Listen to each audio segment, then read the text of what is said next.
মাথায় বরফের সাদা টুপি পরে থাকা নিউজিল্যান্ডের মাউন্ট তারানাকি এখন আর শুধু একটি পর্বত নয়, আইনিভাবে এটি মানুষ হিসেবে স্বীকৃতি পেয়েছে। তারানাকি মাউঙ্গা নামের এই পর্বতকে স্থানীয় মাওরি জনগোষ্ঠী তাদের পূর্বপুরুষ হিসেবে বিবেচনা করে। বৃহস্পতিবার নিউজিল্যান্ড সরকার একটি নতুন আইন পাশ করে এই পর্বতকে সম্পূর্ণ মানবিক অধিকার ও দায়িত্ব প্রদান করেছে। নতুন আইন অনুযায়ী এই পর্বত ও তার আশেপাশের ভূমিকে একটি জীবন্ত ও অবিভাজ্য সত্তা হিসেবে গণ্য করা হবে।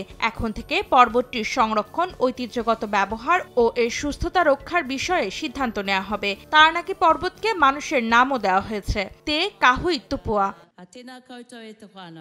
1800 ও 1900 শতাব্দীতে নিউজিল্যান্ড যুক্তরাজ্যের উপনিবেশ হওয়ার পর তারানাকি অঞ্চলের মাওরি জনগণের কাছ থেকে পর্বতটি কেড়ে নেওয়া হয়। 1970 ও 80-র দশকে মাওরি আন্দোলনের ফলে নিউজিল্যান্ডের আইনে মাওরি ভাষা, সংস্কৃতি ও অধিকারের স্বীকৃতি বৃদ্ধি পায়। আইন প্রণেতারা বলছেন, এই আইনটি মাওরি জনগণের বিরুদ্ধে উপনিবেশবাদী অন্যায়ের স্বীকৃতি হিসেবে এসেছে। আইনটি পাশ হওয়ার সময় পার্লামেন্টের সদস্যরা সর্বসম্মতভাবে ভোট দেন। সেখানে উপস্থিত মাওরি জনগোষ্ঠী আনন্দে ঐতিহ্যবাহী গান গেয়ে মুহূর্তটি উদযাপন করেন।